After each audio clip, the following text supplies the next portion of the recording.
இயேசு கிறிஸ்துவில் பிரியமுள்ள சகோதர சகோதரிகளே, அன்னையுடைய அன்பு பிள்ளைகளே, இயேசுவின் இனிய நாமத்தில் உங்கள் அனைவருக்கும் இனிய காலை வணக்கம். இன்று செவ்வாய்க்கிழமை. இன்றைய நாள் இனிய நாளாக ஆசீர்வதிக்கப்பட்ட நாளாக அமையட்டும். நீங்க எல்லாரும் நல்லா இருக்கணும். பிரியமான சகோதர சகோதரிகளே, இந்த நாளில் நாம் மார்த்தாவை போல பரபரப்பாக இருக்கின்றோமா, அல்லது மரியாவை போல ஆண்டவருடைய காலடியில் அமர்ந்து அவர் சொல்வதை கேட்க தயாராக இருக்கின்றோமா? ஒரு வீட்டில் 6 வயது நிரம்பிய அறிவழகன் என்ற ஒரு சிறுவன் இருந்தார். அவருடைய அப்பா காலை வேளையில் செய்தித்தாள் படித்துக் கொண்டிருந்தார். அவன் உற்று நோக்கினான். எறும்புகள் சாரசாரையாக சுறுசுறுப்பாக செல்வதை பார்த்து ஆச்சரியத்தோடு அப்பாவிடம் சொன்னான், அப்பா பாருங்க, இவ்வளவு இந்த எறும்பு சாரசாரையா அப்படியே லைனா போயிட்டு இருக்குதே என்று கூற, இதை பயன்படுத்தி அந்த அறிவழகனுடைய அப்பா இவனுக்கு பாடம் புகட்ட நினைத்தார்.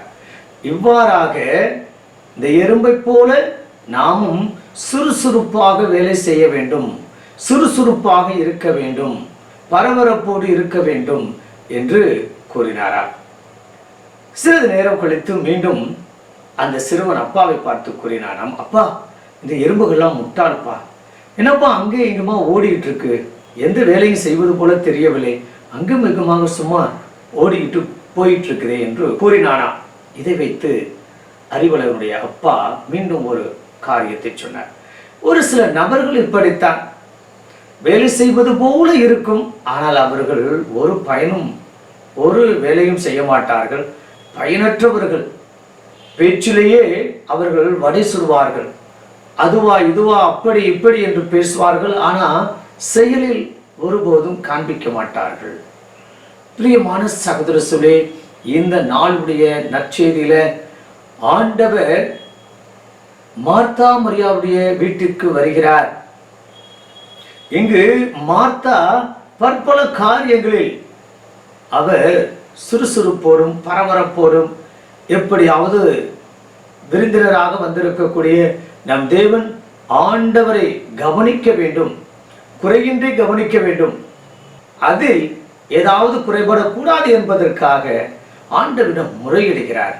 ஆண்டவரே, நான் மட்டும் பரபரப்பாக சுறுசுறுப்போடு பல காரியங்களை நான் ஈடுபட்டு கொண்டிருக்கிறேன், உணவு தயாரிப்பதில், உம்மை உபசரிப்பதில், ஆனால் என்னுடைய சகோதரி மரியா அமர்ந்திருக்கிறாரே என்று கூற ஆண்டவர் கூறுகிறார், மார்த்தா மார்த்தா, நீ பலவற்றில் பரபரப்பாக இருக்கிறாய், ஆனால் வேண்டியது என்ன?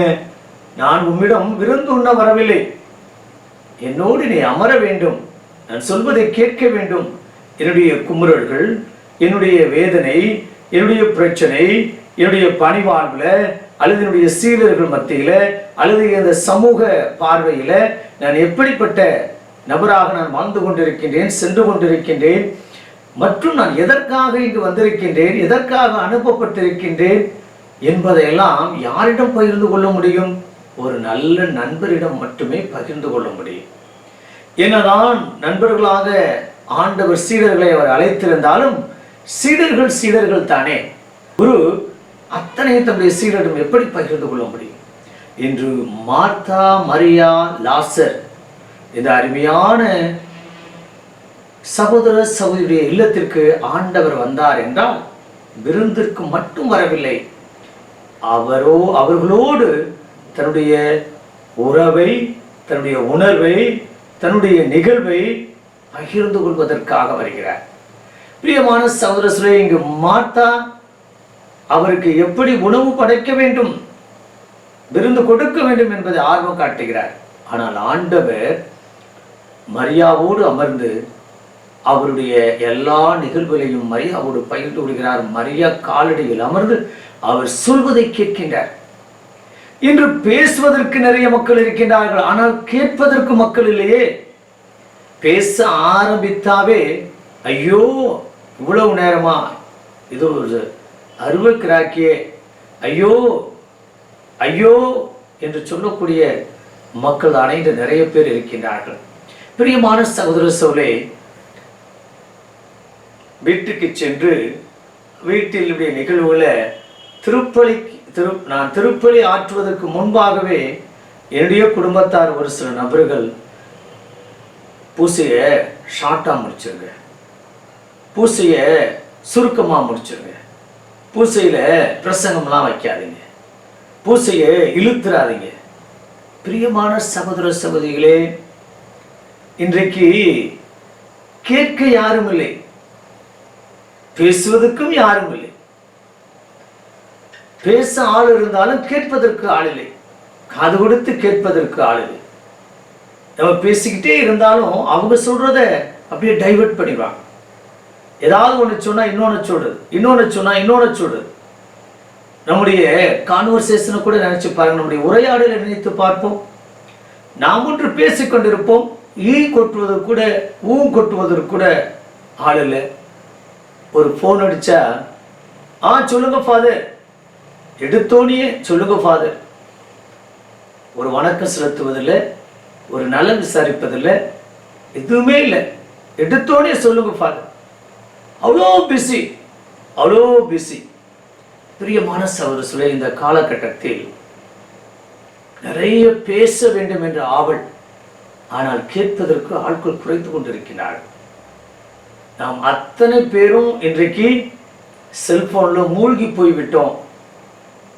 அந்த ஒரு உண்மையான அந்த உணர்வுக்கு, அந்த உண்மையான அந்த உணர்ச்சிக்கு, அந்த உண்மையான அன்புக்கு, பாசத்திற்கு இடம் இல்லை.